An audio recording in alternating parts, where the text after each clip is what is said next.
Kalispera everyone. I'm Nyfors from Wärtsilä Integrated Systems and Solutions, where we develop efficient powertrain solutions for the next generation vessels able to operate net zero by 2050.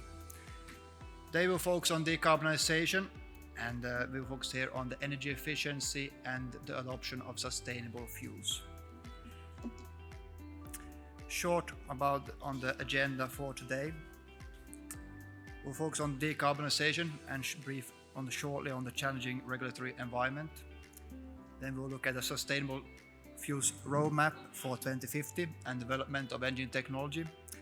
Then we'll look at LNG as a fuel and also then how to mitigate LNG slip.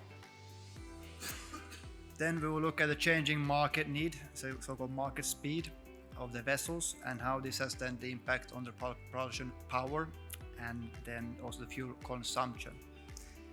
Then we will look at the propulsion machinery alternatives. Further, we will look at then the total cost overview for between a 4-stroke and a 2-stroke vessel for a Newcastle Max we performed earlier together with Rina. Then we will look at finally on the conclusion for the next generation vessel, how then the 4-stroke engine can help you support you on the decarbonization and the slow steaming era. Shipping is now facing several regulatory challenges, such as all the energy efficiency indices briefed upon earlier. Further, we have also then regional requirements, such as the Fit for 55 umbrella, then including the ETS, Fuel EU Maritime, ETD, and the AFIR systems. But all the crucial aspect of all these ones is to change over from fossil fuel to low carbon and zero carbon fuels.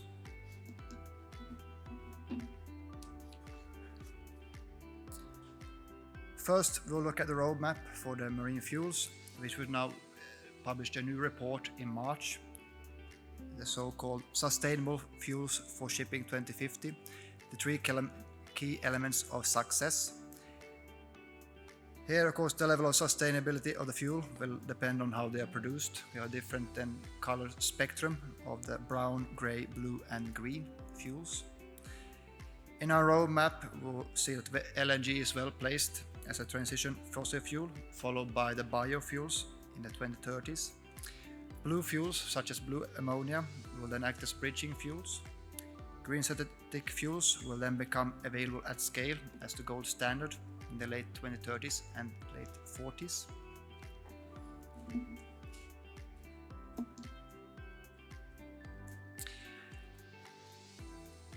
We will now look at the sustainable fuels and the engine technology development.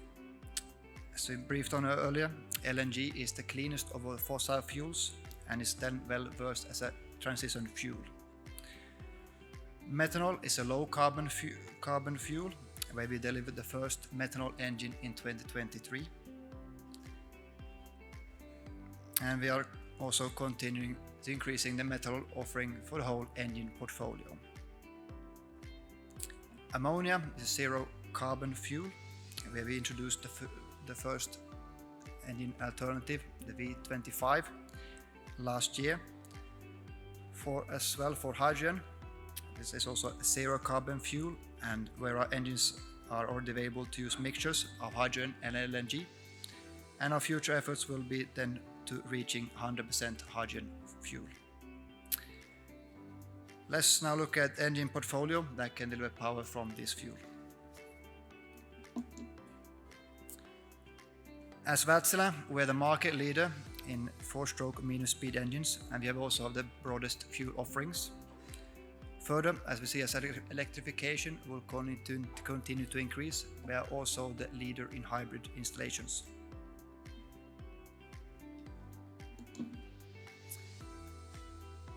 There was a lot of discussion on methane slip, and which in short, if your engine is operating on LNG, there will be a small amount of methane that will escape the engine and exit to the environment, a so-called methane slip. Methane that is then not burned completely. From Wärtsilä's side, we have performed several independent third-party measurements which show that Wärtsilä is well below the methane slip limits.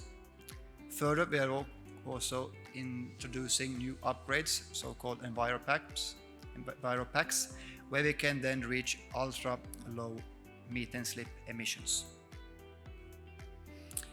How to reduce the methane slip? 5 winning tactics. These include then keep your vessel in shape by regular maintenance.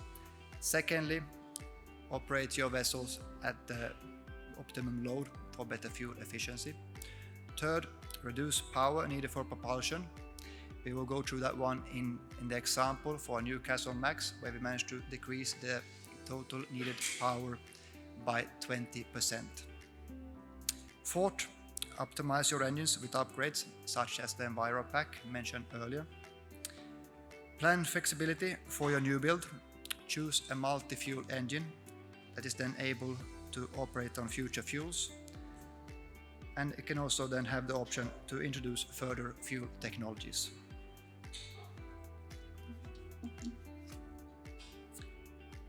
Wärtsilä 4-stroke combustion engine are future-proof, ready for product upgrades and conversions to whatever fuel you might then see fit. Any upgrade would thus be limited to change of the fuel injection system and the power pack, seen here above, and the lower main engine block can then remain as is.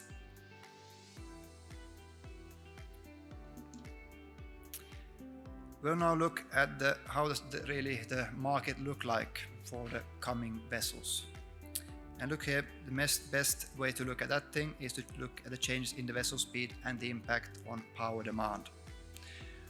On the left, we have the ship speed indices for tankers, bulkers and container ships from 2008 to 2035.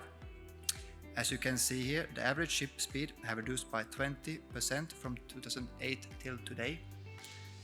And as well, there's a trend towards further reduction of the ship speed. So clearly, slow steaming is here to stay.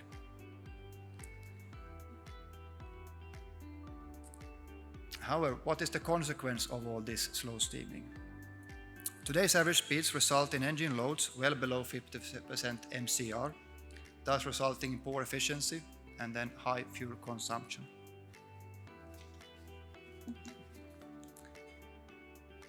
We will now look at the main 4-stroke propulsion machineries, which can then be separated into 2 high levels. We have the diesel mechanical here on the left-hand side, and in the middle. They can then be identified by a clear transmission line between the engine, gearbox and the propeller. And here we have also hybrid electric, where then the main engines are producing the electricity as being fed then to an electric motor, which is then driving the propeller. We will now look at how these systems then actually fit in on board. On the left-hand side, we can see a typical large 2-stroke main engine with 3 gensets above. Then in the middle, we have a twin 4-stroke engine, a gearbox and a propeller. Then on the first to the right-hand side, we have a hybrid electric with 4 gensets above. Then with the DC AC switchboards on the deck below, the propulsion motors below. And these benefits for the 4-stroke engine would then be allow for more efficient propulsion and market speeds, and further compact engine design would allow for better engine room placement and allow for more cargo. To illustrate the advantages of the 4-stroke engines, we will go through a joint study between Wärtsilä, RINA, the design office, yard and ship owner for Newcastle Max concept. This is able to operate on LNG dual fuel. As you can see here, the capex is then 20% less, and also the capex is also on the same level as 2-stroke. For the OPEX, we can reach a 13% reduction, and this will then be considerable cost savings. Then we will look at how future-proof is this installation.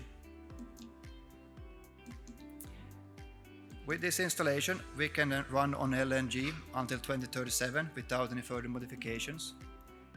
Then by adding further hydrogen blending, we can then remain compliant until 2040. and then by adding further and future technologies, we can make sure that this one installation will then be relevant until 2050, then reaching net zero greenhouse gas emissions.